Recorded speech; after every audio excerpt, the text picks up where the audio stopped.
글쎄 안 들려 들을 뉴스 없어 아무 뉴스도 귀에 들어오지 않아 듣고 또 들어도 들을 뉴스 없어 만든 게 2%야 이동영의 뉴스 정면 승부.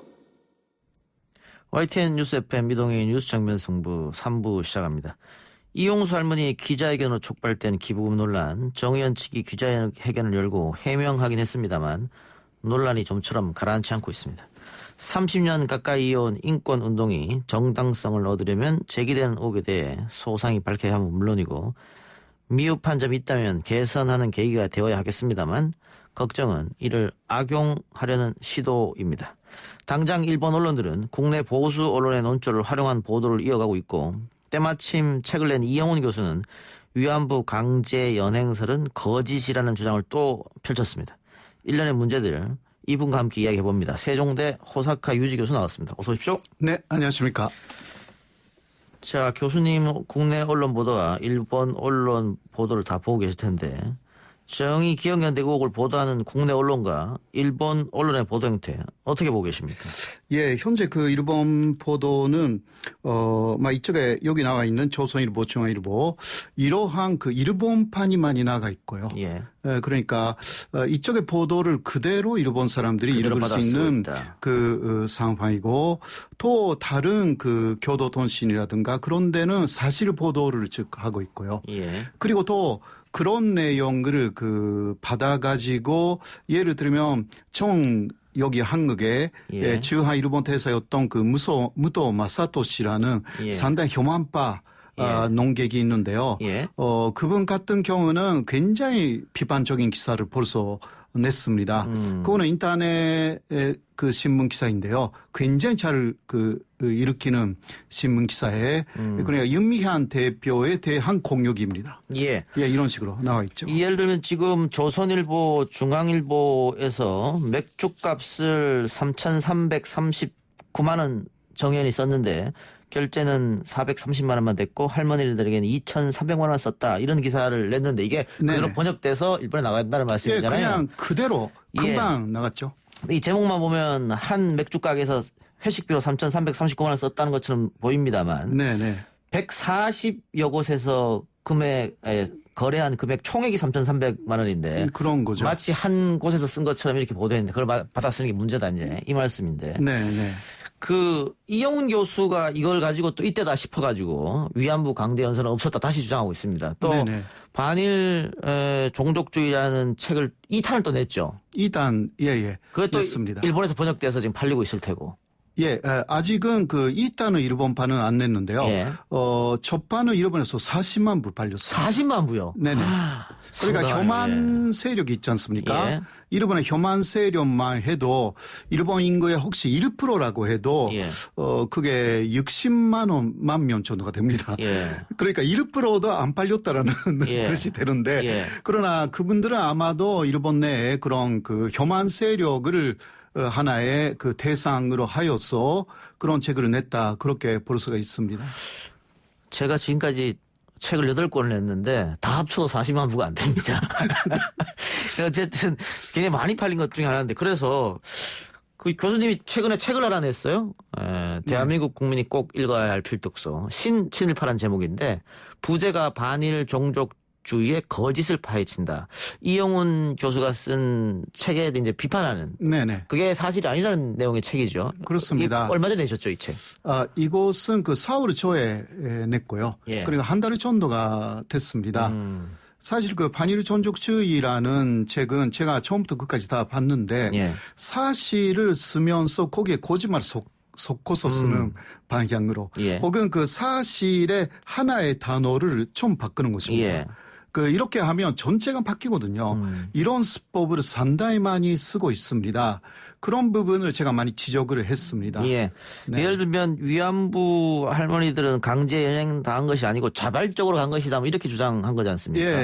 그런 사상을 확실하게 담고 있고요. 그리고 그 재전선에 갔기 때문에 거기는 고수입이었다.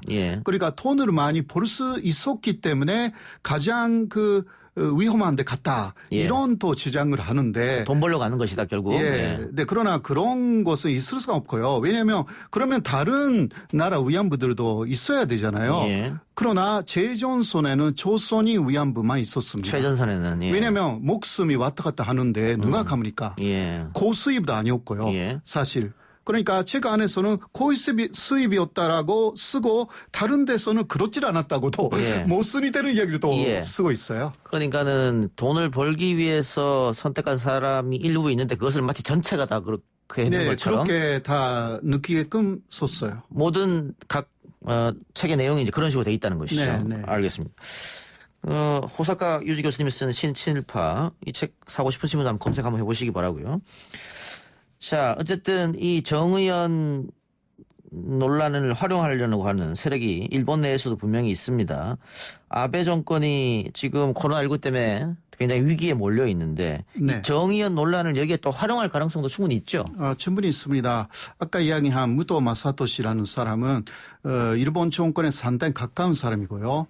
그리고 지난 그 7월에 그 한국에 대한 견제 보복을 일본이 감행했지 않습니까? 예. 그때 또 뭐라고 할까 민간인으로서의 중심 인물이었어요. 예. 그러니까 이번에도 아베 정권의 위기를 그 교만, 그 한국 대리기 그런 곳을 갖다가 다시 그 아베 정권의 위기를 모명하려고 하는 움직임이 나올 가능성이 충분히 있습니다. 예. 자, 윤미향 당선인과 진실 공방을 벌이고 있는 인물이 미래한국당 조태용 당선인인데 박근혜 정부에서 외교부 차관과 국가안보실 1차장을 지낸 인물입니다. 근데 이게 문제는 진실 공방보다도 2015년 박근혜 정권이 맺은 굴욕적인 한일 위안부 합의. 여기서는 그렇습니다. 지금 윤미향 당선인뿐만이 아니고 당시 우리 국민 대부분이 그거 받으면 안 된다 이런 얘기 했었지 않습니까? 예, 그렇습니다. 저도 그때 그 어떤 반서에 나가가지고 처음부터 끝까지 그 상황을 지켜봤는데요. 예. 가장 문제가 된 부분은 그 책임라는 부분을 법적 책임을 위안부 할머니들은 계속 요구해 왔습니다. 예. 그러나 일본은 그것으로 거부를 한 거죠. 예. 이러한 부분까지 다 그 사전에 동보되었다고는 절대 생각할 수가 없죠. 왜냐하면 그렇다면 윤미향 대표도 거기에 대해서는 분명히 반대했을 것이고요. 예. 그리고 재정적으로 불가역적으로 해결됐다. 이것도 전달이 되지 않았다라는 것은 그 태스크 포스가 만들어져 가지고 검증 작업을 했지 않습니까? 예. 그때 다 밝혀진 사실입니다. 그러니까 어느 정도 이야기를 했는지 모르지만 그 핵심적인 부분은 다 빠져 있었을 것이라는 것을 알 수가 있습니다. 예. 손태현 이분도요. 그렇게 다 전달을 했다고 전해 들었다라는 이야기이기 때문에 본인이 본 게 아니고 전원을 얘기한 거군요. 예. 본인이 전달한 게 아닙니다. 알겠습니다. 외교부에서 그렇게 전해 들었다라는 이야기이기 때문에 여기에 상당히 애매한 부분이 있는 거죠. 그러니까 조태용 당선인이 윤미향에게 위안부 합의 사전 설명을 했고 그렇게 했다고 보고를 받았다라고 얘기를 했습니다만 네. 지금 교수님 말씀은 설사 받았다고 하더라도 불가역적 해결이라든가 그러니까 앞으로 이 문제를 더 우리가 얘기하지 않겠다 이 말이지 않습니까? 불가역적 해결이라는 게. 네. 그다음에 손유상 철거 이런 문제를 과연 알렸을까? 이 그거는 전말을 전달하지 않았을 것이고요. 그러니까 15개 이야기도 전달했다고 보기는 어려운 내용들이 상당히 많이 있습니다. 왜냐하면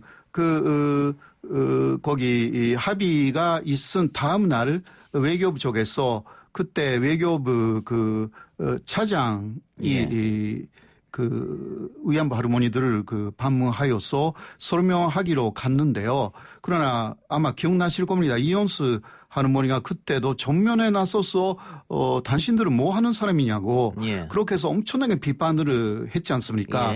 근데 그때 우리는 다 설명했지 않습니까? 그런 말은 하나도 나오지 않았습니다. 그때. 그리고 윤미향 당선인도 보고한 적이 없다고 지금 했기 때문에. 네, 그렇습니다. 이 4.15 총선 직후에 일본의 우파 신문이죠. 산케이 신문이 우리 선거 결과를 보도하면서 위안부 지원단체 전 대표 윤미향 씨가 당선됐다라는 기사를 전하면서 한일 관계 개선은 어려워졌다라고 했단 말이죠. 네. 여기에 담겨있는 의미는 뭘까요? 윤미향 씨가 당선되면 왜 한일 관계 개선이 어려워질까요? 그러니까 일본 의파의 입장으로서는 예. 윤미향 씨가 위안부 할머니들을 계속 설득하면서 한일 관계를 오히려 대립으로 몰아갔다라는 프레임을 씌워놓고 있는 거죠. 예. 그러니까 윤미향 씨가 이번에 국회의원이 됐으니까 그러한 프레임이 한국 정부에서 계속 쓸 것이다.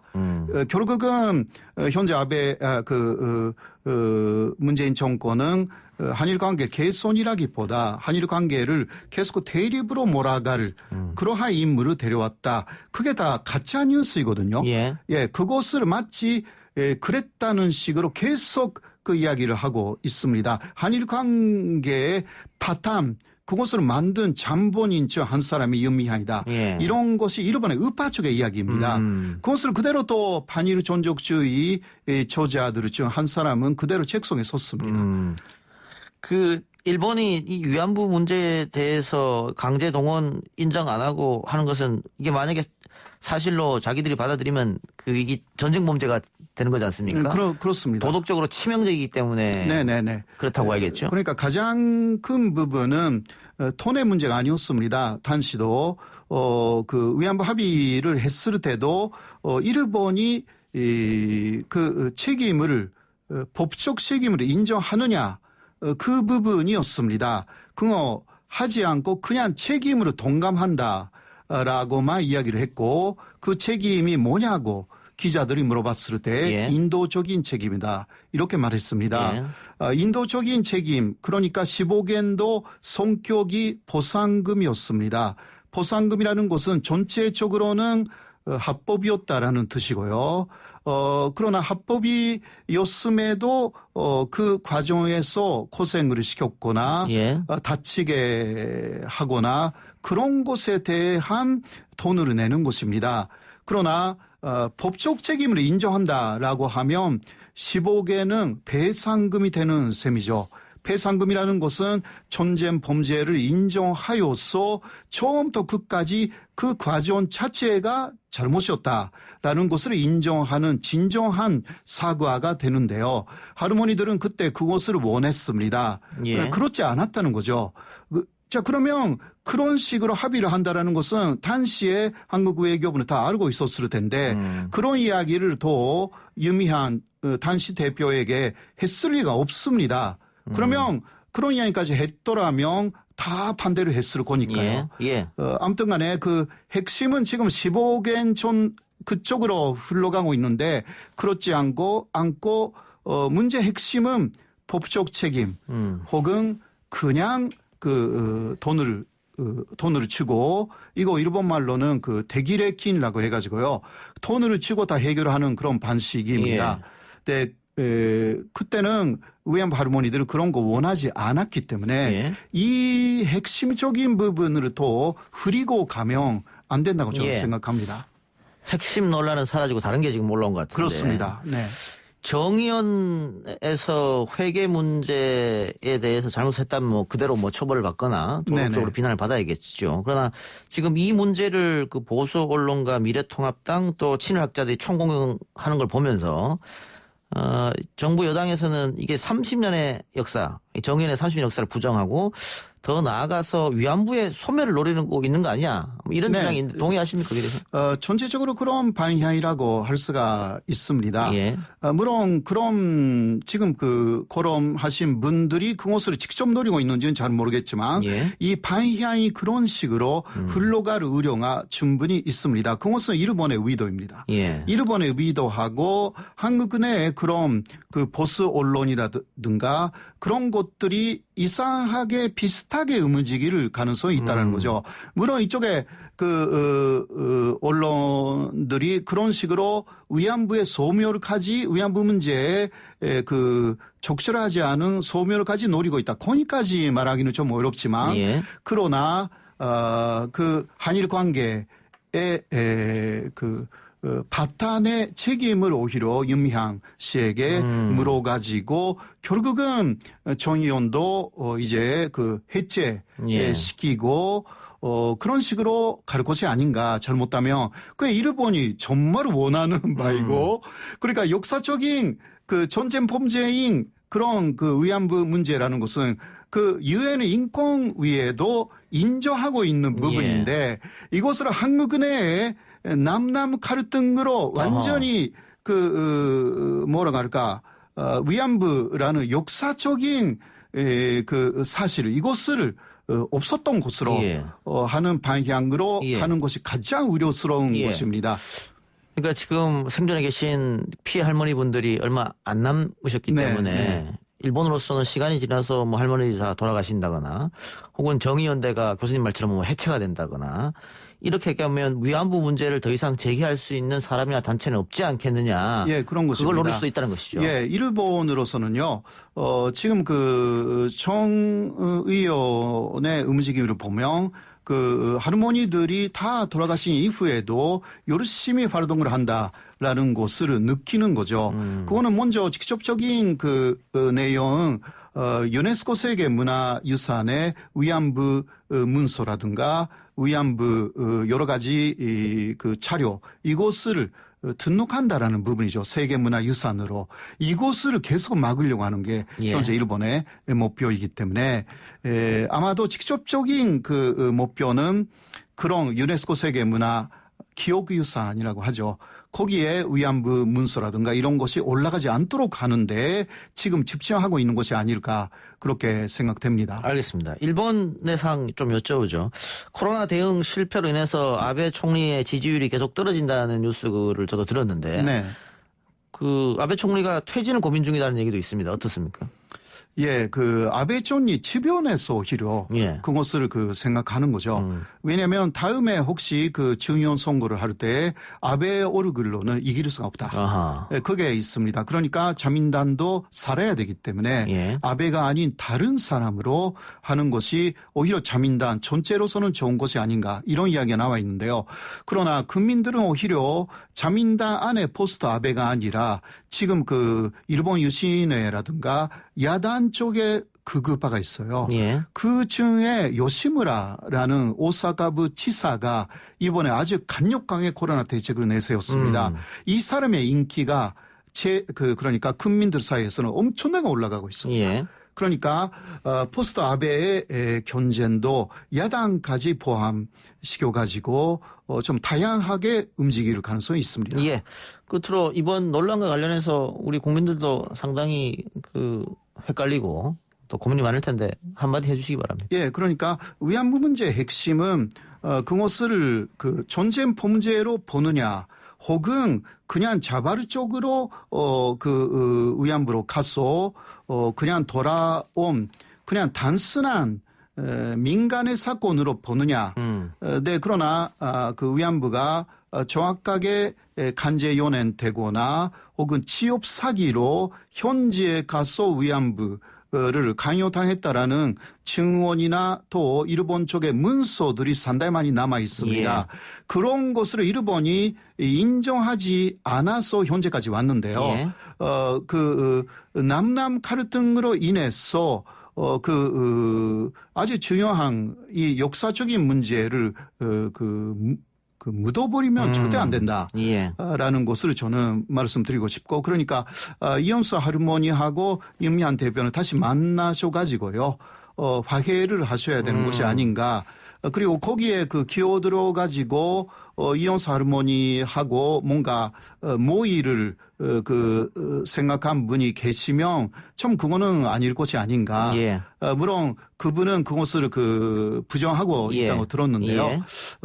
물론 그거 아니라고 저는 생각하지만 그런 것이 있으면 좀 대극적인 견지에서 이거 한국의 역사적인 문제이고 이 문제를 아주 부적절하게 뭐라 할까 끝내버린다면 역사의 심판을 받을 것이다. 그렇게 생각합니다. 알겠습니다. 역사적 진실은 묻을 수 없다. 오늘 말씀 고맙습니다. 예, 앞서 2부 경제 베스트 라인업 코너에서 기부금 액수를 결정할 수 없는 걸로 알고 있다. 이렇게 기자가 이야기했습니다만 본인이 금액을 넣고 일부 기부 형태가 가능하다고 합니다. 관련해서 의견 주신 4274님, 4462님 고맙습니다. 3부 순서 마치고요. 4부 박병가 김판 코너로 돌아오겠습니다.